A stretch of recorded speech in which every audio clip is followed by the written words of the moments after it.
Halo guys, kembali lagi bersama gue di Seka Channel. Di video kali ini gue mau sedikit bahas tentang seri Gensoki episode 10 tadi, ditambah dengan sedikit prediksi asal-asalan dari gue. Setelah kita dikejutkan dengan kemunculan Aisyah yang salah tempat dan waktu di episode 9 kemarin, kini di episode 10 kita diperlihatkan mengenai beberapa hal penting yang terjadi di tempat dan waktu yang salah pula. Mulai dari orang yang terkejut ketika melihat Aisyah, hingga latihan tarung Aisyah dengan Rio yang disaksikan oleh tetua, para gadis, dan juga Dryas. Walau gue emang udah agak kecewa semenjak kemunculan Aisyah di episode 9, namun gue lebih kecewa lagi ketika Rio memberi nama kepada Aisyah. Kenapa? Karena di cerita aslinya Rio memberi nama Aisyah ketika dirinya baru saja bertemu dengan Miharu. Waktu itu Rio sedang dilanda perasaan bahagia, sekaligus panik akibat Miharu yang memergokinya berpelukan dengan seorang gadis tanpa busana. Dan ketika Aisyah meminta nama, Aisyah meminta Rio memberikannya sebuah nama sesuai dengan hal yang dicintai oleh Rio. Begitu mendengar permintaan Aisyah, lantas Rio pun menatap Miharu dan akhirnya memberi nama Aisyah. Aisyah memiliki arti musim semi yang hangat dan musim semi yang indah. Sementara itu nama Miharu memiliki arti musim semi yang indah.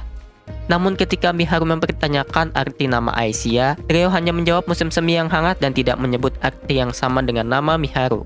Dan inilah alasan kenapa gue kecewa. Waktu itu ketika Aisyah berkata hal yang berharga dan dicintai Rio pun langsung melihat Miharu. Dan adegan tersebut menjadi bukti pertama bahwa Rio dan Haruto masih mencintai Miharu, walau sempat kecewa selama beberapa tahun dan terpisah selama belasan tahun. Mungkin hal tersebut adalah hal yang sederhana, tapi bagi tim Miharu hal tersebut adalah deklarasi penting di serial Gensoki. Terlepas dari masalah tersebut, sekarang gue mau sedikit buat prediksi tentang akhir kisah dan juga season 2 dari anime seri Gensoki.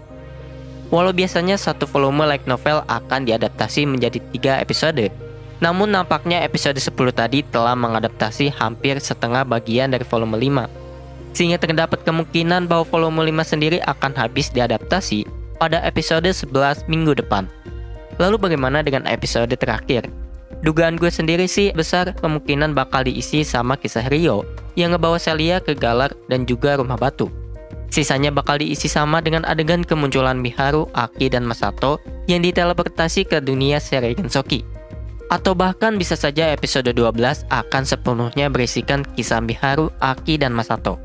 Namun terlepas dari prediksi, bila Miharu memang muncul di episode 12, maka besar kemungkinan adaptasi anime seri Gensoki akan dilanjutkan ke season 2. Gue berkata demikian tentunya bukan tanpa alasan. Alasannya sendiri karena kemunculan Miharu di akhir menjadi tanda bahwa kisah Miharu harus ditampilkan. Hal tersebut didukung dengan cerita yang dibuat berputar agar tidak menampilkan klimaks yang biasanya dibuat menjadi ending suatu season.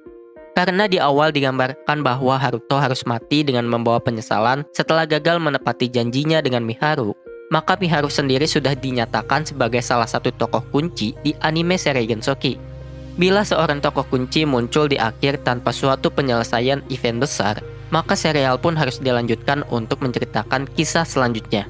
Karena bila diakhiri begitu saja, maka serial tersebut hanya akan berakhir menggantung. Dan tentunya anime dengan ending menggantung adalah hal yang sangat menyebalkan.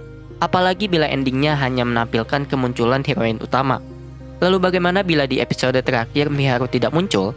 Jawabannya sih hampir mustahil karena di opening kita lihat ada Miharu, Aki, dan Masato yang sama-sama terseret. Andai kata memang Miharu nggak muncul sih, kita ucapin wassalam aja buat kemungkinan season 2 anime seri Gensoki. Mungkin segitu aja sedikit pembahasan di video kali ini.